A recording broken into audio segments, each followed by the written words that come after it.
नमस्कार दोस्तों, हमारे चैनल पर आपका स्वागत है। जय श्री कृष्णा, राधे राधे, हर हर महादेव। दोस्तों, आज हम सुनेंगे 16 दिनों तक सुनी जाने वाली महालक्ष्मी जी की व्रत कथा। आइए कथा का श्रवण करते हैं। एक समय महर्षि वेदव्यास जी हस्तिनापुर पधारे। उनका आगमन सुन महाराज धृतराष्ट्र को उनको आदर सहित राजमहल ले गए। स्वर्ण सिंहासन पर विराजमान कर उनके चरणों का पूजा किया। श्री वेदव्यास जी से माता कुंती और गांधारी ने हाथ जोड़कर प्रश्न किया, हे महामुनि, आप त्रिकालदर्शी हैं।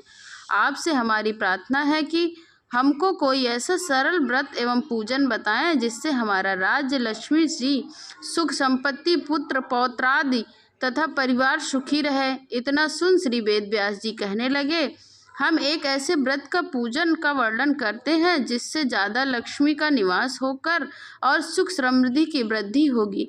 यह कहकर महालक्ष्मी जी का व्रत, जिसे प्रतिष्ठ राधा अष्टमी की विधिवत किया जाता है और यह 16 दिनों तक चलता है। महामुनि, इस व्रत की विधिता हमें बताइए।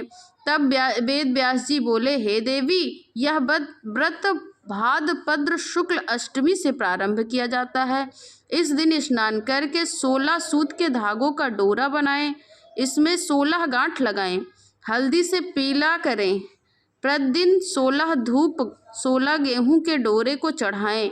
अश्विनी कृष्ण अष्टमी के दिन उपवास रखकर हाथी पर महालक्ष्मी जी की प्रतिमा को स्थापित कर विधिवत पूजन करें और इस प्रकार श्रद्धा भक्ति सहित माँ लक्ष्मी जी का व्रत पूजन करने से आप लोगों को राज्य लक्ष्मी से सदा अभिवृद्ध होती रहेगी।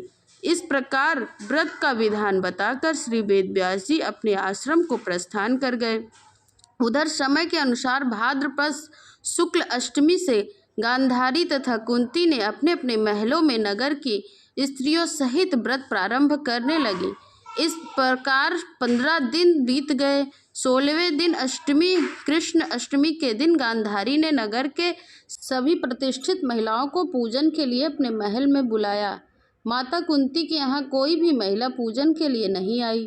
साथ ही माता कुंती को भी गांधारी ने नहीं बुलाया। ऐसा करने से माता कुंती ने अपना अपमान समझकर उन्होंने पूजा की कोई तैयारी नहीं की और उदास होकर बैठ गई। जब पांचों पांडव युधिष्ठिर, अर्जुन, भीम, नकुल, सहदेव महल में आए तो कुंती को उदास देखकर पूछा, हे माता, आप क्यों उदास हैं? क्या आपने पूजन की कोई तैयारी नहीं की? तब माता कुंती ने कहा, हे पुत्र, आज महालक्ष्मी जी के व्रत का उत्सव गांधारी के महल में मनाया जा रहा है। उन्होंने नगर के समस्त महिलाओं को बुला लिया। उनके 100 पुत्रों ने मिट्टी का एक विशाल हाथी बनाया है, जिस कारण सभी महिलाएं उस बड़े हाथी को पूजन करने के लिए गांधारी के यहाँ चली गई हैं, लेकिन मेरे यहाँ नहीं आई हैं। यह सुनकर अर्जुन ने कहा, हे माता, पूजन की तैयारी करें, नगर में बुलावा लगवा दें कि हमारे यहाँ स्वर्ग से ऐरावत हाथी की पूजा होगी। उधर माता कुंती ने नगर में ठिठोरा पिटवा दिया और पूजा की विशाल तैयारियां होने लगी।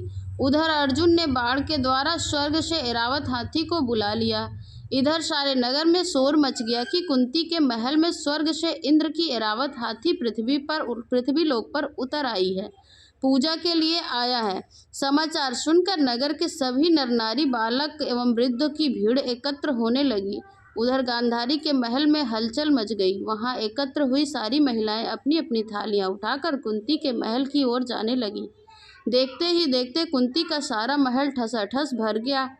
माता कुंती ने ऐरावत को खड़ा करने के हेतु अनेक रंगों के चौक पुरवाकर नवीन रेशमी वस्त्र बिछवा दिए। नगरवासी स्वागत की तैयारी में फूल, माला, अबीर, गुलाल, केसर हाथों में लिए खड़े हुए थे।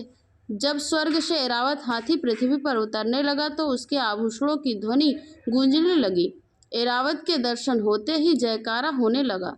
इस तरह से संध्याकाल के समय इंद्र को भेजा हुआ हाथी माता कुंती के भवन के चौक में उतर आया।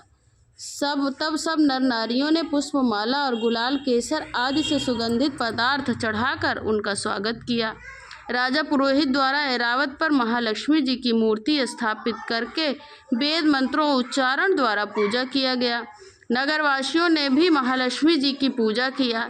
फिर अनेक प्रकार के पकवान लेकर ऐरावत को खिलाए गए। यमुना जी का जल उसे पिलाया गया। राज्य पुरोहित द्वारा वास्तविक वचन करके महिलाओं द्वारा महालक्ष्मी जी का पूजन किया गया। 16 गांठों वाला डोरा महालक्ष्मी जी को चढ़ाकर अपने हाथों में बांध लिया। ब्राह्मण को भोजन कराया गया। दक्षिणा के स्वरूप में स्वर्ण आभूषण, वस्त्र आदि दिए गए। तत्पश्चात महिलाओं ने मिलकर मधुर संगीत लहरियों के साथ भजन कीर्तन संपूर्ण रात्रि महालक्ष्मी जी का व्रत की जागरण किया। दूसरे दिन राज्य पुरोहित द्वारा वेदों का मंत्रों उच्चारण के साथ जलाशय में महालक्ष्मी जी की मूर्ति का विसर्जन किया। फिर ऐरावत हाथी को विदा कर इंद्रलोक भेज दिया गया।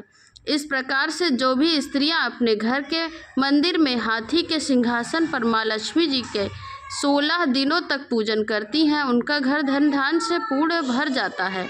उनके घर में महालक्ष्मी सदा निवास करती हैं। अंत में महालक्ष्मी जी की स्तुति अवश्य सुने। महालक्ष्मी नमस्तुभ्यं नमस्तुभ्यं सुरेश्वरी, हरि प्रिये नमस्तुभ्यं नमस्तुभ्यं दयानिधे। बोलिए महालक्ष्मी जी की जय, लक्ष्मी नारायण की जय। आइए दोस्तों, सुनते हैं दूसरी कथा। 16 दिनों तक व्रत करने वाली कथा को लेकर आए हैं हम। बोलिए लक्ष्मी माता की जय। एक समय की बात है, किसी गांव में एक गरीब ब्राह्मण रहता था।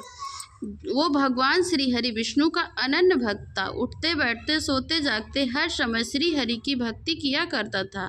एक समय उसकी भक्ति से प्रसन्न होकर श्री हरि विष्णु ने माता लक्ष्मी से कहा, हे लक्ष्मी, यह ब्राह्मण मेरा परम भक्त है। यह सोते जागते उठते बैठते मेरी हर स्थिति में स्तुति किया करता है। मैं चाहता हूँ कि आप इसके घर में निवास करें और इसकी सभी मनोकामनाओं को पूर्ण करें। लक्ष्मी माँ कहती हैं, स्वामी, मैं इस गरीब ब्राह्मण के घर में निवास कर सकती हूँ, लेकिन यह ब्राह्मण भक्ति और श्रद्धा भाव से मेरी पूजा अर्चना करे, मुझे अपने घर में आमंत्रित करे, तभी मैं इसके घर में निवास कर सकती हूँ। माता लक्ष्मी की यह बात सुनकर भगवान श्री हरि विष्णु धरती लोक पर एक साधु के रूप में ब्राह्मण के घर पहुँच जाते हैं। उससे कहने लगते हैं, हे ब्राह्मण, तू यदि अपनी दरिद्रता को दूर करना चाहता है तो लक्ष्मी नारायण जी के मंदिर के पास रोज एक महिला उपले थापने आती है। तुम उस महिला के पास जाकर उसे अपने घर में आने को आमंत्रण दो। इस प्रकार तुम्हारे घर में लक्ष्मी जी का वास हो जाएगा। हाँ हाँ, वह स्वयं लक्ष्मी माता हैं। यदि वह तुम्हारे साथ तुम्हारे आमंत्रण देने पर तुम्हारे घर आती हैं तो तुम्हारे घर में महालक्ष्मी जी का वास हो जाएगा। ऐसा कहकर साधु के रूप में भगवान विष्णु अंतर्ध्यान हो गए। अब ब्राह्मण मंदिर के सामने जाकर बैठ गया। जैसे ही माँ लक्ष्मी उपले थापने आई तो वह ब्राह्मण उनके पास गया और उन्हें अपने घर आने को आमंत्रण दिया। तब ब्राह्मण की बात सुनकर लक्ष्मी जी समझ गईं कि जरूर श्री हरि विष्णु की माया है। तब माँ लक्ष्मी ब्राह्मण से बोली, हे ब्राह्मण, तुम 16 दिनों तक महालक्ष्मी व्रत पूरे विधि विधान से करो। रात चंद्रमा को अर्घ दो, तब मैं तुम्हारे घर अवश्य आऊँगी। ब्राह्मण ने देवी के कहे अनुसार पूरे विधि विधान से 16 दिनों तक महालक्ष्मी का व्रत किया और उत्तर दिशा की ओर मुँह करके लक्ष्मी जी को पुकारने लगा। अपने वचन को पूरा करते हुए माँ लक्ष्मी जी ब्राह्मण के सामने प्रकट हुई और उन्होंने उसके सभी कष्टों को दूर कर दिया। उसके घर में धन धान और सुख समृद्धि से भर गया। इस प्रकार जो भी व्यक्ति 16 दिनों तक पूरे विधि विधान से माँ लक्ष्मी जी का व्रत करते हैं, माँ लक्ष्मी उनसे प्रसन्न होती हैं और उनके घर में वास करती हैं। 16 दिनों के व्रत को पूर्ण करने के बाद 16वें दिन व्रत का उद्यापन भी किया जाता है। बोलिए लक्ष्मी माता की जय, लक्ष्मी नारायण की जय।